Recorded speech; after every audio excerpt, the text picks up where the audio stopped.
시청자 여러분 안녕하십니까? 뉴스 토파보기입니다. 트럼프 행정부의 관세 충격 시작도 안 했는데 대미 수출이 15% 넘게 줄었다고 합니다. 이 와중에 경기 불황으로 폐업 신고한 사장님 100만 명에 달한다고 하죠. 내수와 산업 뿌리가 흔들리면 한국 경제도 흔들릴 수밖에 없는데 걱정 많습니다. 한 주간 기업들 소식부터 살펴보겠습니다. 신한금융지주 또다시 직원 일탈 금융사고 발생했습니다. 이번엔 신한자산신탁인데 일부 직원들 수억 원대 금품받고 대출을 알선해준 혐의로 검찰이 압수수색했습니다. 앞서 이 회사 직원들 회사 몰래 주식 거래하다 적발되면서 시끄러웠죠. 비단 이뿐만 아닙니다. 신한은행 2월에 20억 금융사고 발생했는데 불과 한 달 만에 17억 횡령사고 났습니다. 특히 17억 사고는 2년여 만에 적발되면서 내부 통제 한계 드러냈다는 말이 많습니다. 내부 통제 모범생으로 불리던 신한금융지주 시스템 다 뜯어 고쳐야 할 듯 싶습니다. 대우건설 알짜 지역에서 시공사 교체 악몽에 시달리고 있습니다. 이번엔 용산 한남 2구역이죠. 2년 전 일찌감치 시공사로 정해졌는데 보도 제한 등 약속 지키지 않았다며 이참에 바꾸자는 거죠. 시공사 바꾸면 손실이 막대하고 사업 연기도 불가피하다는 점 내세우고 있지만 얼마나 조합원 마음 움직일지는 미지수입니다. 그래서 그 어느 때보다 한남 2구역 사수에 사장까지 나섰는데 결과 어떻게 나올까요? KB국민, 신한, 하나, 우리은행 5년근 부동산 담보대출 비율 LTV 단합 의혹 곧 결론 나옵니다. 공정위 4대 은행 7,500개에 달하는 LTV 짬짬이에 이득 챙겼다고 보고 있습니다. 짬짬이로 LTV 낮춰잡아 담보대출에 비해 더 비싼 대출 동원하도록 했다는 거죠. 공정위 확 늘어난 매출액 맞춰 과징금 정해 심사보고서 보냈는데 그 돈이 1조 원이 넘을 것이라는 소문이 파다합니다. 은행들 단순 정보 교환으로 이익 챙긴 것 없는데 과징금까지 불어날 조짐 보이자 분통 터뜨리고 있죠. 불복 소송 불사하겠다는데 공정위 칼날 피할 수 있을지 궁금합니다. 롯데그룹 오래 다닐수록 월급 많이 받고 은퇴할 때까지 자리 지키는 흡사 공무원 조직으로 유명합니다. 이런 롯데가 대변신을 예고했습니다. 부가가치가 높은 일하는 직원에 급여 더 주기로 한 것입니다. 일 잘하는 후배가 돈을 더 받고 승진도 앞설 수 있다는 말인데요. 롯데가 이런 선택을 한 데는 유동성 위기설과 무관치 않죠. 공무원 같은 급여 시스템으로 일하는 문화 만들기 어렵고 결국 난국 돌파하기 힘들다고 본 겁니다. 실적 부진으로 비상경영에 희망퇴직까지 받고 있는 롯데그룹 직무국제가 위기 탈출의 단추를 제공할지 아니면 내부 분란만 초래할지 주목됩니다. 뉴스토파보기 이 시간에는 전 국민의 절반가량이 사용하는 통신사 SK텔레콤에서 발생한 해킹, 개인정보 유출 사태를 산업부 안지혜 기자와 이야기 나눠보겠습니다.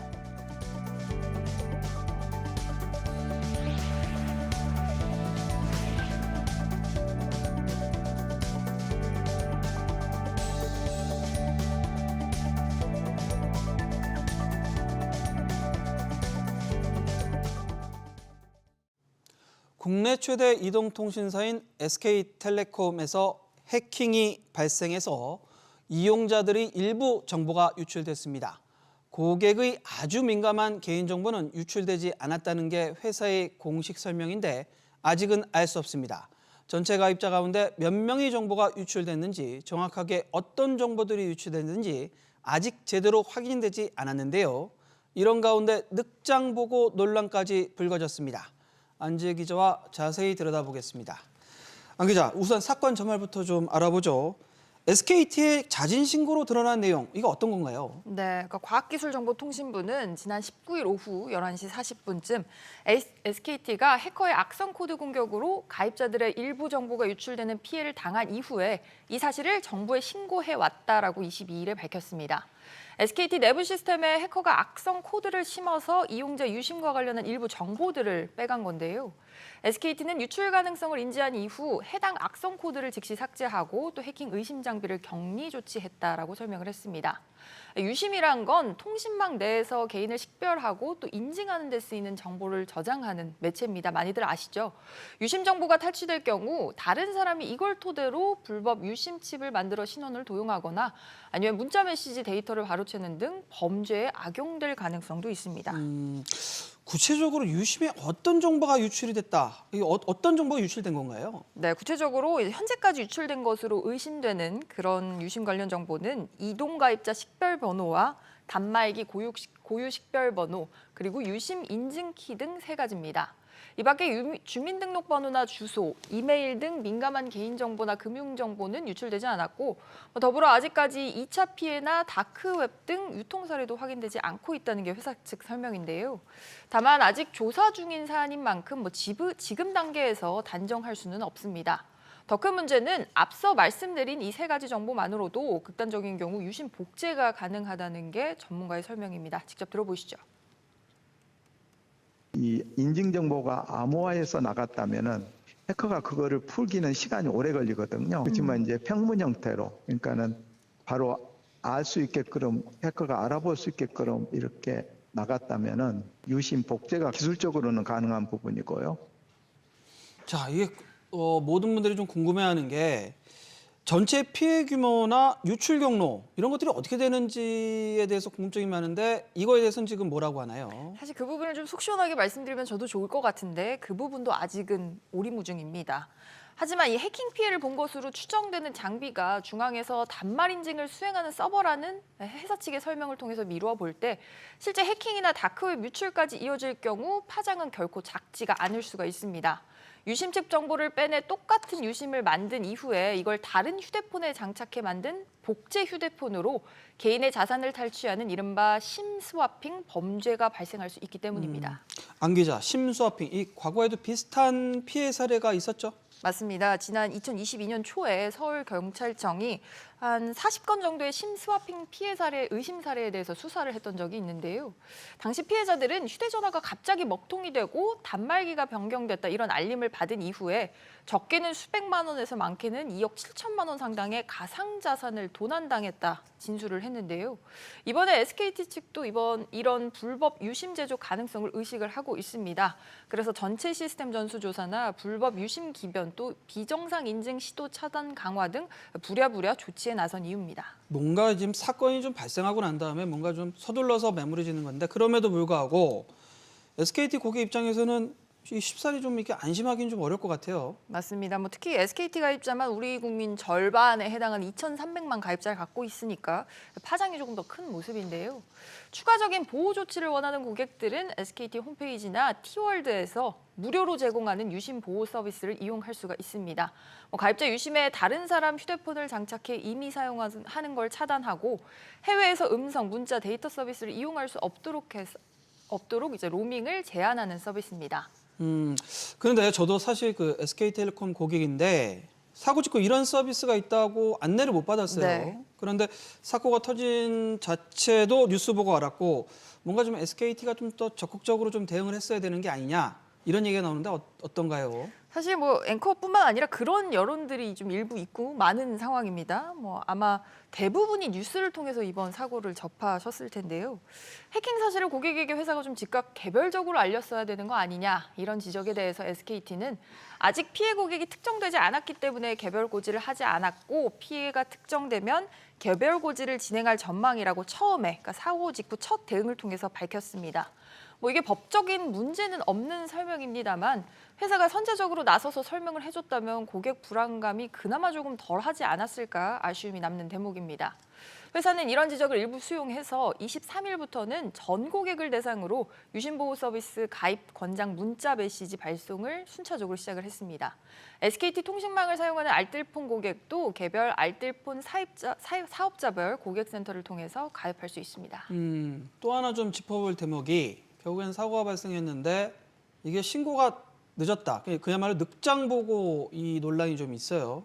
맞습니다. 이런 이통사들이 이런 사고가 발생하면 당국에 무조건 신고를 하게 돼 있거든요. 근데 국민의힘 최수진 의원실에 따르면 회사가 이제 사내 시스템 데이터 이상을 감지한 최초 시점은 화면 보시는 것처럼 지난 18일 오후 6시 9분.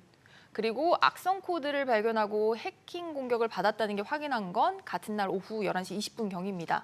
하지만 한국인터넷진흥원에 이걸 보고한 시점은 20일 오후 4시 46분입니다. 그러니까 사건의 최초 인지 시점인 18일 오후 6시와 45시간 정도 차이가 벌어지는 건데요. 해킹 공격으로 판단한 18일 오후 11시를 기준으로 하더라도 이게 만 하루를 넘긴 시점에 보고를 한 겁니다.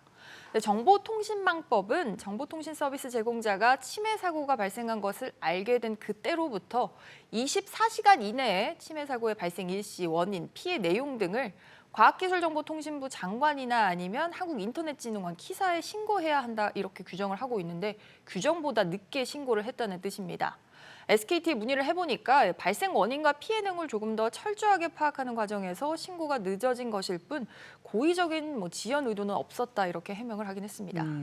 고의성이 있었는지 없었는지는 일단 조사가 좀 시급해 보이는데 자, 이런 상황에서 당국 움직임은 좀 어떻습니까? 네, 과기부나 한국인터넷진흥원도 사안의 중대성 충분히 인지를 하고 있습니다. SKT의 해킹 사고 관련 자료 보존과 제출을 요구하는 한편 현장에 전문가를 파견해서 기술 지원을 진행하고 있는데요.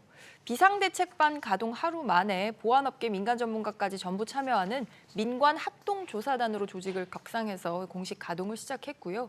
별개로 개인정보보호위원회와 서울경찰청 사이버수사대도 각각 조사 그리고 수사에 착수를 했습니다.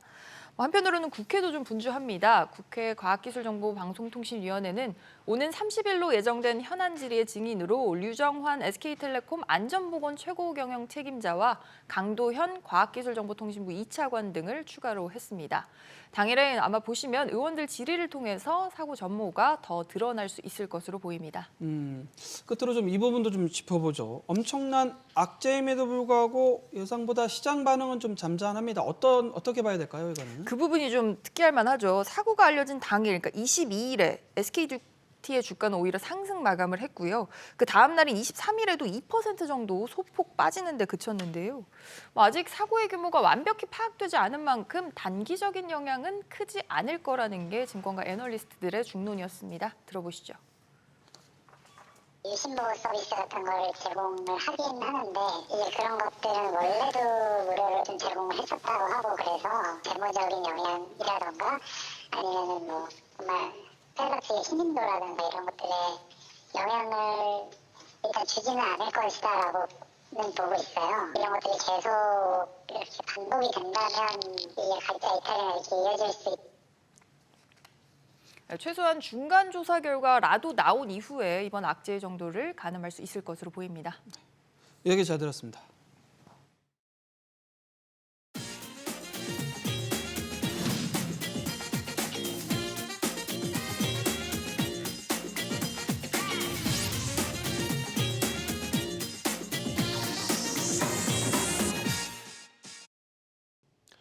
네, 이번 주 많이 본 경제 기사들 살펴보는 시간입니다. 경기 침체 우려가 커지는 가운데 불안정한 노후에 대해 걱정하는 분들도 늘고 있습니다. 하나하나 보겠습니다. 먼저 월요일입니다. 올 들어 국회에서 국민연금 개혁안이 어렵사리 통과됐지만 혜택을 온전히 누리지 못하는 분들이 많습니다. 당장 여유가 없다 보니 손해를 감수하며 연금을 땡겨받거나 아예 일시불로 받는 어르신들이 늘고 있는데요. 기사 보고 오시죠. 현재 법적 정년은 만 60세, 국민연금을 받을 수 있는 건 63세부터입니다. 국민연금 수령 때하고 몇 년이 개입이 생기잖아요. 그때는 내가 또 다른 거 돈벌이가 되면 했으니까. 사람들한테는 항상 그 고정적인 그 지출 금액이 항상 있잖아요. 63세까지 기다리기 어려워 연금을 앞당겨 받기로 한 조기수급자는 지난해 말 기준 94만 명대로 1년 전보다 10% 넘게 늘어 역대 가장 많습니다. 최대 5년까지 앞당길 수 있는 대신 1년당 무려 6%씩 연금이 깎입니다. 이마저 어려워 더 큰 손해를 감수하고 일시금으로 받아가기도 합니다. 최소 10년 이상 보험료를 내야 연금을 받을 수 있는데 만 60세까지 이를 채우지 못한 경우입니다. 보험료를 더 부을 여력이 없는 은퇴자 등 반환 일시금 수급자는 지난해 19만 6천 명으로 1년 전보다 2만 명 넘게 늘었습니다. 이들이 받아간 일시금은 약 1조 2,600억 원으로 10% 늘어 역대 최대 규모입니다. 올 들어 부부가 월 500만 원 넘게 연금을 받는 경우도 나오고 있지만 극히 일부에 불과합니다. 어느 연령대보다도 소득 격차가 큰 세대가 지금 노인들이기 때문에 노소득 보장에 상당한 착취를 유발시킬 수 있어요. 평균액에도 못 받는 국민연금 수급자들이 노인 빈곤에 처할 가능성이 높거든요. 연금 수급 연령이 3년 뒤 64세, 8년 뒤 65세로 더 올라가면 노후 보장 사각지대가 더욱 커질 것이란 지적입니다. SBS 비즈 정광윤입니다. 네, 보험료 납입 횟수를 못 채워 연금을 일시불로 받는 분들은 만 60세가 딱 되자마자 받아가시는 경우가 대부분입니다. 지난 2022년 기준으로 만 60세 인구 86만여 명 가운데 17%가량이 이렇게 일시불로 타갔는데요. 관련 설문에 따르면 목돈이 필요해서 또는 추가적으로 납부할 수 없어서를 이유로 꼽은 경우가 64%에 달했습니다. 사용처는 생활비가 약 79%로 대부분이었고 의료비가 5%였습니다. 이처럼 형편이 어려운 분들일수록 일시불로 받는 게 더 손해인데요. 국민연금은 소득이 적을수록 낸 돈에 비해 더 많이 받을 수 있도록 설계되어 있기 때문입니다. 보험료 납입 금액과 기간을 모두 최소로 가정을 해서 매달 9만 원씩 10년간 냈다고 치면 만 63세부터 매달 약 20만 원을 받을 수 있습니다. 5년도 안 돼 10년간 낸 보험료를 모두 회수할 수 있는 건데 영구채 수익률로 따지면 무려 22%에 달합니다. 다음 화요일 기사 보시겠습니다. 앞서 보셨듯 국내 1위 이동통신사인 SK텔레콤에서 고객 유심 정보가 유출되는 사고가 터졌습니다. 가입자 규모가 5천만 전 국민의 3분의 1을 훌쩍 넘기는 만큼 많은 분들이 이 관련 소식에 주목을 했는데요. 보고 오시죠. SK텔레콤은 지난 19일 오후 11시 40분께 해커에 의한 악성 코드로 이용자 유심과 관련한 일부 정보가 유출된 정황을 확인했다고 밝혔습니다. 유출된 정보는 가입자별 유심을 식별하는 고유 식별 번호 등으로 알려졌는데요. 휴대전화 번호 등 민간 정보 유출 여부는 아직 조사하고 있습니다. 회사 측은 아직까지 유출된 정보가 악용된 사례를 발견하지 못했다고 밝혔지만 이용자 및 시스템 전수조사에 착수한 만큼 파장은 일파만파로 커질 가능성도 있는 상황입니다. SKT는 추가 안전조치를 원하는 고객에게는 홈페이지와 T월드를 통해 유심 보호 서비스를 무료로 제공하고 있다고 밝혔습니다. 과학기술정보통신부는 개인정보 유출 등 피해 현황과 보안 취약점 등 사고의 중대성을 고려해서 정보보호 네트워크 정책관을 단장으로 하는 비상대책반을 꾸렸습니다. SKT의 해킹 사고 관련 자료 보존과 제출을 요구하는 한편 지난 21일부터 인터넷진흥원 관계자를 파견해 사고 경위를 조사하고 있는데요. 개인정보보호위원회 역시 이 사안을 들여다보고 있습니다. 개보인은 개인정보보호법 준수 여부를 조사하고 위반 사항이 확인될 경우 관련 규정에 따라 처분할 예정이라면서 유출된 개인정보를 이용한 보이스피싱과 스미싱 등 2차 피해가 발생하지 않도록 주의해달라고 당부했습니다. SBS 비즈 안지혜입니다. 네, 통신 3사 가운데 SKT의 가입자 수 비중은 올 2월 기준으로 절반에 육박해 압도적인 1위입니다. 반면 정보 보호에 투자하는 금액은 점유율 2위 KT에 크게 못 미치고 3위 LG U+를 약간 웃도는 수준에 불과합니다. 재작년 초 LG U+에서도 30만 명 정보 유출 사태가 벌어지는 등 처음 있는 일도 아닌데 예방 조치가 미흡했다는 지적이 나오는데요. 앞서 전해드렸듯 이번 해킹으로 흘러나간 정보가 단순히 스팸이나 피싱 문자 보내는 데 쓰이고 마는 게 아니라 가입자 계좌를 털어가는 등 직접적으로 악용될 우려가 있다는 얘기도 나오고 있습니다. 이와 관련해 SKT는 불법 유심기기 변경이나 비정상 인증 시도 차단을 강화하고 의심 징후가 발견되면 즉각 이용 정지와 안내 조치를 하고 있어서 관련 문제가 발생할 가능성은 매우 낮다는 입장을 내놨습니다. 다음 수요일 기사 보시겠습니다. 우리 사회가 고령화될수록 소비가 위축된다는 연구 결과가 나왔습니다. 이미 내수 소비가 매년 둔화되면서 경제협력개발기구 OECD 주요국 가운데 하위권에 머무르고 있는 것으로 나타났는데요. 기사 보고 오시죠. 기대 수명 증가가 소비 성향을 낮추는 주요 요인으로 작용하고 있다는 분석이 나왔습니다. 한국개발연구원 KDI의 보고서에 따르면 지난 20년간 우리나라 기대 수명이 77.8세에서 84.3세로 약 6.5세 증가했는데요. 같은 기간 평균 소비 성향이 52.1%에서 48.5%로 3.6%포인트 하락했습니다. 이런 소비 성향 하락은 은퇴 이후 길어진 여생에 대비한 저축 동기 강화와 관련이 있습니다. 다만 보고서는 기대 수명 증가세가 둔화하고 자산을 축적한 75세 이상 초고령층 인구 비중이 늘면서 소비 성향이 올라갈 가능성을 제기했는데요. 보고서는 2030년대 중반부터 점차 반등할 것으로 추정된다며 민간 소비 증가세가 경제 성장률을 하회하는 현상도 점차 완화될 것이라고 전망했습니다. 대한상공회의소의 연구 결과에 따르면 지난 1996년부터 2024년까지 국내 소비의 연평균 성장률은 꾸준한 하락세를 보였습니다. 특히 경제 위기 때마다 계단식 하락을 거듭했는데요. 1988년부터 1996년까지 9.1%대를 유지했던 이 소비 성장률은 1997년 외환위기를 겪고 4.5%로 급락했고요. 2003년 카드 대란 사태 이후에는 3.1%, 2008년 금융위기 이후에는 2.4%로 떨어졌고 최근에는 2020년 코로나19 위기를 겪으면서 1.2%까지 둔화했습니다. GDP에서 내수 소비가 차지하는 비중도 2023년 기준 49.9%로 OECD 전체 38개국 중 28위를 기록해 하위권에 속했습니다. SBS 비즈 이한나입니다. 지난 2월 태어난 아기는 약 2만 명으로 1년 전보다 600여 명, 3.2%가 늘었습니다. 2월 기준으로는 11년 만에 반등한 건데 지난해 중순부터 8달 연속 증가세입니다. 코로나19로 결혼을 미뤘던 커플들이 최근 몇 년 새 대거식을 올린 영향으로 풀이됩니다. 다만 이 효과가 언제까지 이어질지는 불분명하고 그마저도 속도가 붙고 있는 인구 감소 추세를 뒤집기엔 역부족입니다. 부부 한 쌍이 평생 낳는 아이가 여전히 한 명이 채 안 되기 때문인데요. 주로 아이를 갖는 만 30세에서 34세 여성 규모도 현 160만 명대에서 3년 뒤면 150만 명대로 줄어듭니다. 인구 구조상 앞으로 부부 한 쌍이 2~3명을 낳는다고 해도 이미 감소세를 막을 수는 없는 겁니다. 이와 관련해 1996년생 이후부터 가임 인구 자체가 줄고 있어 출생아 수가 내년 이후에는 꺾일 가능성이 높다는 분석마저 나오고 있습니다. 지금까지 이번 주 많이 본 기사들 살펴봤습니다.